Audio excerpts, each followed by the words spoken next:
साथियों, नमो बुद्धाय, जय भीम, जय विज्ञान, जय भारत, जय संविधान। साथियों, आज हम जो वीडियो बना रहे हैं वो संविधान के ऊपर साथियों बना रहे हैं। हम भारत में रहते हैं तो हमको भारतीय संविधान के दायरे में रहकर सब कुछ करना है साथियों। वो चाहे धार्मिक कोई अनुष्ठान हो या कोई राजनीतिक प्रक्रिया हो या अन्य कोई चीज़ रही हो, सभी चीज़ों में संविधान लागू होता है साथियों। 26 जनवरी 1950 को भारत में पूर्ण रूप से संविधान लागू कर दिया गया साथियों, और यह गणराज्य पूर्ण संपूर्ण प्रभुत्व संपन्न गणराज्य बना साथियों। ये देख रहे हैं साथियों, ये भारत का संविधान है साथियों, और हम चाहते हैं कि भारत का संविधान की पुस्तक हर घर में होनी चाहिए और समय निकाल करके कम से कम हफ्ता और 15 दिन में सभी लोगों को इसका अध्ययन करना साथियों चाहिए, ताकि पता चलना चाहिए संविधान क्या चीज़ है साथियों। जो हम कर रहे हैं वो कहीं संविधान के बाहर तो नहीं है साथियों।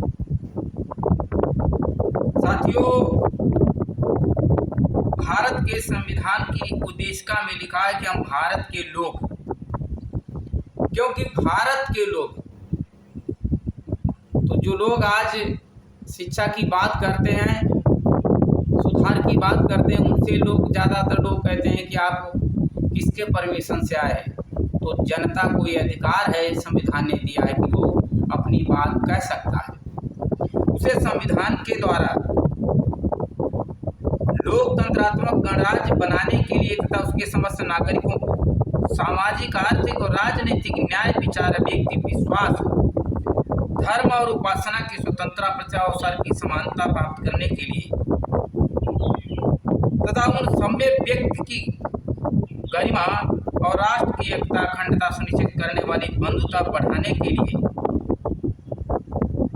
साथियों इस संविधान को अंगीकृत, अधिनियमित और आत्म अर्पित करते हैं साथियों। संविधान की मूल भावना कहती है कि सार्वभौमिक मौलिक अधिकार प्राप्त है जनता को।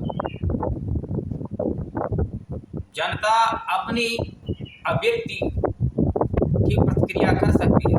अगर कोई उसे कष्ट है तो अपना धरना प्रदर्शन करके तथा लिखित रूप में शासन प्रशासन, कार्यपालिका व्यवस्था तथा न्यायपालिका से अपनी बात कह सकती है साथियों। ये जनता को अधिकार प्राप्त है साथियों। यह हमें अधिकार संविधान ने दिया है साथियों।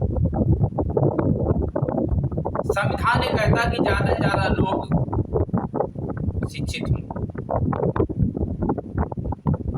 और जब शिक्षित होंगे तो ये राष्ट्र उन्नति करेगा साथियों।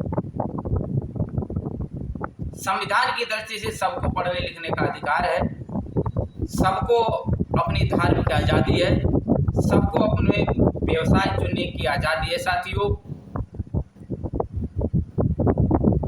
एक वर्ग ऐसा बहुत दिनों से चला रहा, हजारों सालों से, जो भारत में कायम, और वो ये नहीं चाहता है कि भारत की जनता आज़ादी रूप से अपने व्यवसाय के चुने, क्योंकि वो वर्ग ऐसा है जो चाहता है कि ऊंच नीच भेदभाव बना रहे साथियों।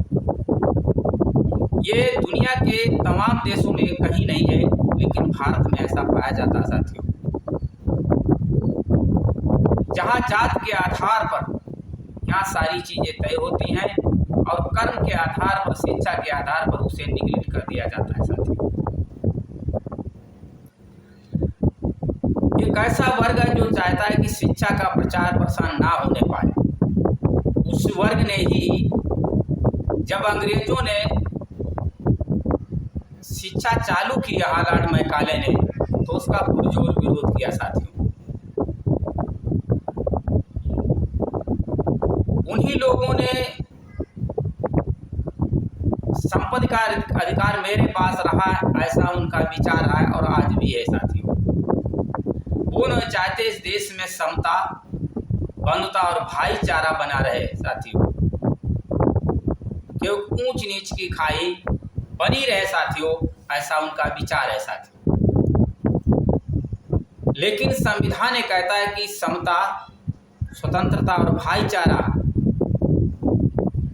और धर्मनिरपेक्ष समाजवाद की यहाँ व्यवस्था बनी रहे साथियों। हम चाहते हैं कि यहाँ मानवतावादी और भाईचारा, स्वतंत्रता यहाँ बनी रहे साथियों, और देश तरक्की करे, देश के हर हाथ में रोजगार हो और इस देश के बच्चे पढ़े लिखे और देश का विकास हो दुनिया में साथियों। तथागत बुद्ध के कारण ये विश्व गुरु की इसे उपाधि मिली साथियों। विश्व गुरु तथागत बुद्ध को कहा जाता है। तथागत बुद्ध के धर्म को मानने वाले दुनिया में तमाम देश हैं और दुनिया का कोई ऐसा देश नहीं है जहाँ धर्म को न मानने वाले लोग हों, इसलिए ये विश्व गुरु साथियों बना। बुद्ध की बनाई हुई व्यवस्था साथियों लगभग भारत में 1200 वर्षों तक कायम रही और विश्व गुरु की उसने उपाधि धारण की साथियों, और भारत बहुत बड़ा विकास हुआ, समृद्धशाली राष्ट्र बना साथियों। लेकिन साथियों उस समय के बाद में वो व्यवस्था ध्वस्त हो गई, उस पर उसकी जड़ें जो थी कमजोर हो गई और दूसरी व्यवस्था ने अपना स्थान ले लिया साथियों। और ज़्यादा से ज़्यादा लोगों का यही प्रयत्न है कि ये देश तरक्की करे और हर हाथ में रोजगार और शिक्षा हो, तो ये देश अंधकार और पाखंडवाद से दूर हो सकता है साथियों। बाकी और कोई तरीका नहीं, ये शिक्षित समाज बने, हर व्यक्ति यहाँ शिक्षित हो, तभी कुछ किया जा सकता है साथियों। इसलिए हम ये समस्त लोगों से गुजारिश करते हैं कि अपने बच्चों को पढ़ाएं लिखाएं और ज़्यादा से ज़्यादा शिक्षा पर फोकस करें साथियों। धन्यवाद। नमो बुद्धाय। जय भीम। जय विज्ञान। जय भारत।